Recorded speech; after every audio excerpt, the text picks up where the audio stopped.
Nagbabalik ang PTV Balita Ngayon. Patuloy na sinisiguro ng pamahalaan ang maayos at ligtas na repatriation ng mga Pilipinong naiipit sa gulo sa Lebanon.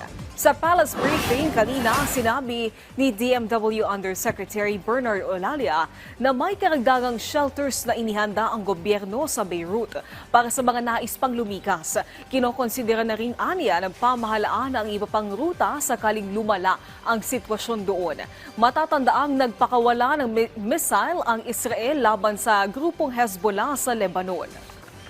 Whether payagan sila o hindi, ang sabi namin sa kanila, importante yung sarili niyong kapakanan. No? Sumama na po kayo sa amin at kami na po ang bahalang kumausap sa employer. Samantala, tuloy-tuloy ang paghahain ng Certificate of Candidacy ng mga nais tumakbo sa susunod na eleksyon. Makibalita tayo sa Maynila, may report si Joshua Garcia. Joshua? Yes, Naomi, nasa 17 pa lang ang nakakapaghain ng Certificate of Candidacy o COC ngayong ikalawang araw ng filing dito sa Manila Hotel, Tent City. At kung ikukumpara natin ito kahapon na sa unang araw ay mas konti ito dahil sa mga ganitong oras nasa 20 na ang nakakapag-file ng COC. Naomi, ilan sa mga inabutan natin dito ngayong hapon na naghain ng kanilang kandidatura ay ang vendors party list na pinangunahan ng fourth nominee dito na si Deo Balbuena o mas kilala na diwata na sumikat sa social media na nagtitinda ng pares. Anya, pangunahing tututukan nila ay ang paglikha ng batas para sa kapakanan ng mga street vendors, gaya ng pagkakaroon ng legal na pwesto at magpanukala ng batas para protektahan ng mga paninda ng mga street vendors tuwing may clearing operations, mga kooperatiba at iba pa. Sumunod naman na naghain ay ang A-Teachers Party List na kung sakaling magkapwesto ay itutuloy ang mga naiwan na legislative agenda noong 2019 gaya ng karagdagang alokasyon sa pribadong paaralan para mabawasan ng congestion sa mga eskwelahan, gayon din tugunan ang mga pangangailangan ng guro.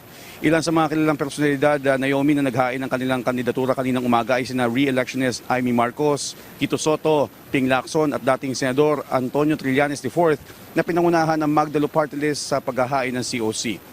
Naomi, sa mga oras na ito ay maayos at payapa pa naman ang sitwasyon dito sa Manila City o Manila Hotel, Tent City sa loob at sa labas dahil sa presensya rin ng mga otoridad.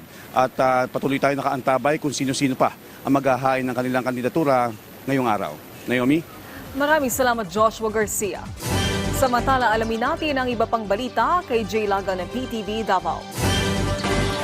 Mayong adlaw na kumpleto na sa 28 ka mga kanhi rebelde ang napulo ka adlaw nila nga de-radicalization program sa Halfway House, Misamis Oriental Police Provincial Office sa San Martin, Villanueva, Misamis Oriental.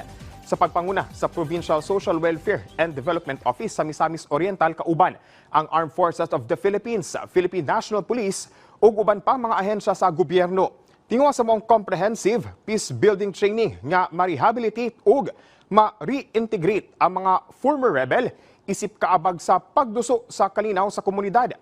Tingwa sa duha ka bahin, gitunga sa tuha ka bahin ang mong training diing himuobo sa self-transformation phase ang psychosocial activities ug spiritual intervention. Samtang sa second phase mo ang seminar bahin sa interagency programs, livelihood trainings, community immersion ug team building activities.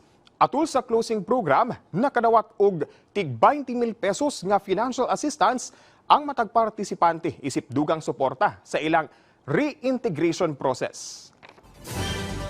Sayo nga nakadawat og pinaskuhan ang 29 ka mga katigulangan sa usa ka foundation. Atul sa gipaygayong outreach program sa 4th Civil Military Operations Kasaligan Batalyon sa Barangay Abilan, Buena Vista, Agusan del Norte niadtong Setyembre 27 ning tuiga. Lakip sa ilang nadawat mo ang dry tissue, wet wipes ug mga adult diapers. Nag-enjoy sab sila sa gamay nga salo-salo og programang pangkalingawan nga gidalit kanila.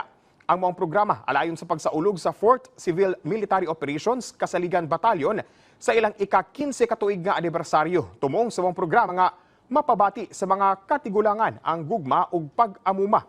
Luyo sa kamingaw nga ilang nabati sanglit wala na'y pamilya nga nag-atiman kanila.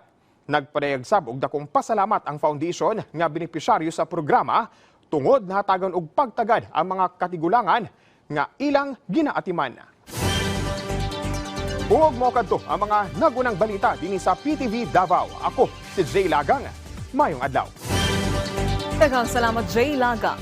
At yan ang mga balita sa oras na ito. Para sa iba pang update, follow at ilike kami sa aming social media sites at PTV PH.